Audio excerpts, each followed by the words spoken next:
Crude oil के गिरते दाम हेडलाइंस तो बना ही रहे हैं, लेकिन इसका रिपल इफेक्ट आपके पोर्टफोलियो तक आ सकता है। कैसे? Let's break this down in today's video. आज के वीडियो को हमने 4 पार्ट्स में डिवाइड किया है।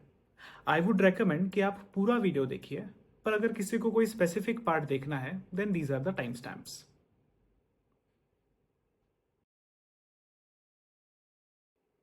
क्रूड ऑयल की प्राइस मूवमेंट्स किसी एक फैक्टर पर डिपेंडेंट नहीं होती।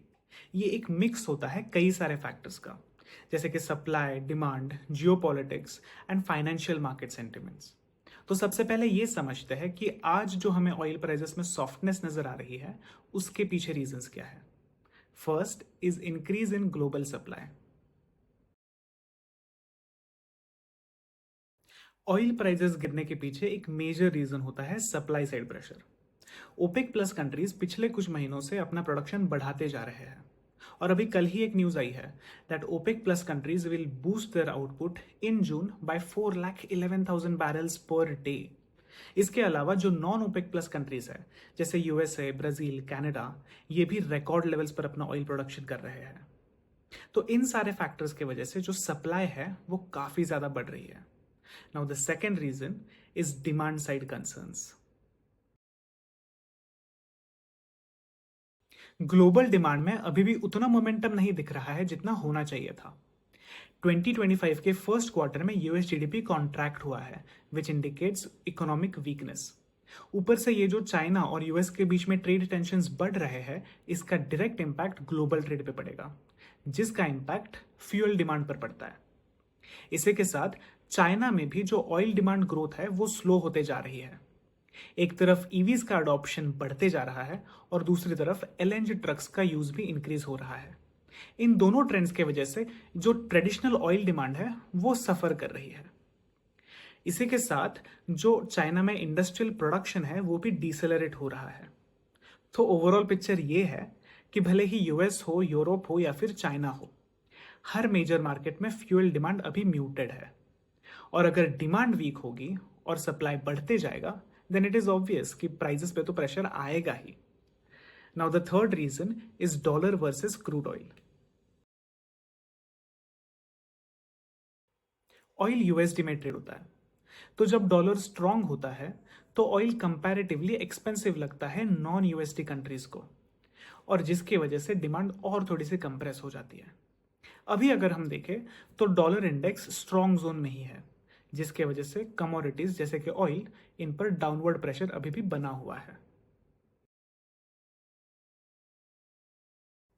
इंडिया की इकोनॉमी काफी ऑयल सेंसिटिव है, क्योंकि हम दुनिया के third largest crude oil importers हैं। तो जब भी प्राइसेस गिरते हैं तो उसका डायरेक्ट और एक पावरफुल इंपैक्ट हमारे मैक्रो इंडिकेटर्स पर पड़ता है। चलिए उनको समझने की कोशिश करते हैं। First is lower import bill. According to experts, हर $1 क्रूड ऑयल के गिरावट से इंडिया का इंपोर्ट बिल $1.5 बिलियन से कम होता है। और ये लोअर इंपोर्ट बिल हमें हमारा करंट अकाउंट डेफिसिट कम करने में मदद करता है। Now next is easing inflation. Fuel prices have a cascading effect on prices of many other goods and services, क्योंकि ट्रांसपोर्टेशन कॉस्ट हर चीज में इनडायरेक्टली शामिल होती ही है।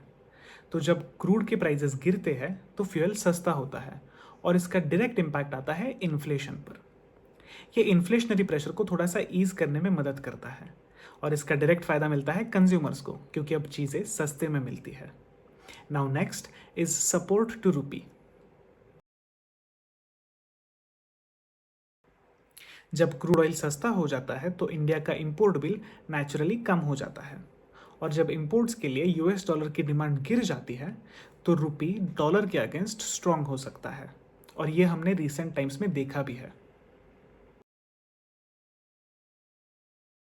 तो चलिए अब देखते हैं कि कौन से सेक्टर्स क्रूड ऑयल के प्राइसेस से अफेक्ट होते हैं। First is paints. पेंट्स बनाने में क्रूड डेरिवेटिव्स जैसे सॉल्वेंट्स का इस्तेमाल होता है। जब रॉ मटेरियल सस्ते हो जाते हैं तो मार्जिन्स एक्सपैंड होती है। तो अगर क्रूड के प्राइसेस कम रहेंगे तो हमें पेंट कंपनीज के मार्जिन्स इंप्रूव होते हुए नजर आ सकते हैं। Next is aviation sector.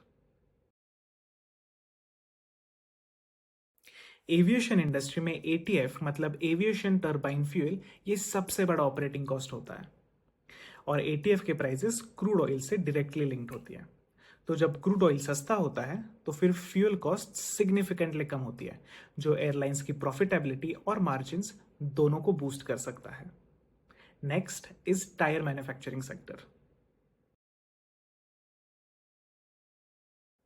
Tyre manufacturing में क्रूड ऑयल के मल्टीपल डेरिवेटिव्स यूज होते हैं। तो जब क्रूड ऑयल के प्राइसेस गिरते हैं तो इनके रॉ मटेरियल कॉस्ट भी कम होती है, इससे इनके मार्जिन्स इंप्रूव हो सकते हैं। Next is OMCs. ओएमसीज मतलब ऑयल मार्केटिंग कंपनीज। जब क्रूड ऑयल के प्राइसेस स्टेबल या लो होते हैं तो हमें ओएमसीज की रिफाइनिंग और मार्केटिंग मार्जिन्स इंप्रूव होते हुए नजर आती है। अगर गवर्नमेंट सब्सिडीज का प्रेशर ना डाले तो हमें इन कंपनीज के प्रॉफिटेबिलिटी और भी बढ़ते हुए नजर आ सकती है।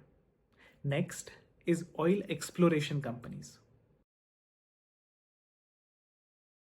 कंपनीज जो ऑयल एक्सप्लोरेशन में है उनके लिए गिरते क्रूड प्राइसेस का मतलब होता है लोअर रियलाइजेशन। इससे मार्जिन्स कंप्रेस होते हैं और प्रॉफिट्स पर भी डायरेक्ट इंपैक्ट आता है। अगर क्रूड प्राइसेस ऐसे ही लोअर लेवल्स पे सस्टेन करते हैं तो फिर in the short term in companies पे हमें एक नेगेटिव इंपैक्ट नजर आ सकता है। कल ओपेक प्लस की तरफ से जो प्रोडक्शन इंक्रीज की न्यूज आई है उससे ऐसे लग रहा है कि क्रूड ऑयल के प्राइसेस पर और भी प्रेशर बन सकता है। और अगर प्राइसेस ऐसे ही लोअर लेवल्स पर सस्टेन करती है तो फिर हमारा ये सजेशन होगा कि आप उन सेक्टर्स पर ध्यान दीजिए जिसमें मार्जिन्स डायरेक्टली इनपुट कॉस्ट से रिलेटेड है, जैसे कि paints, aviation sector and tyre manufacturing sector. पर थोड़ा सा ध्यान रखिए क्योंकि क्रूड एक बहुत ही वोलाटाइल कमोडिटी है और ग्लोबल डेवलपमेंट्स उसको काफ़ी अफेक्ट करते हैं। अगर आपको ये एनालिसिस वैल्यूएबल लगी है तो प्लीज़ इस वीडियो को लाइक कीजिए। अगर आपको ऐसे ही मैक्रो इकोनॉमिक और फाइनेंस से रिलेटेड कंटेंट आसान भाषा में समझना है तो फिर इस चैनल को सब्सक्राइब कीजिए और कमेंट्स में लिखकर बताइए कि अगर प्राइजेस ऐसे ही लोअर लेवल्स पर सस्टेन करते हैं तो फिर आप कौन से सेक्टर पे सबसे ज़्यादा बुलिश है। Thank you and see you in the next video.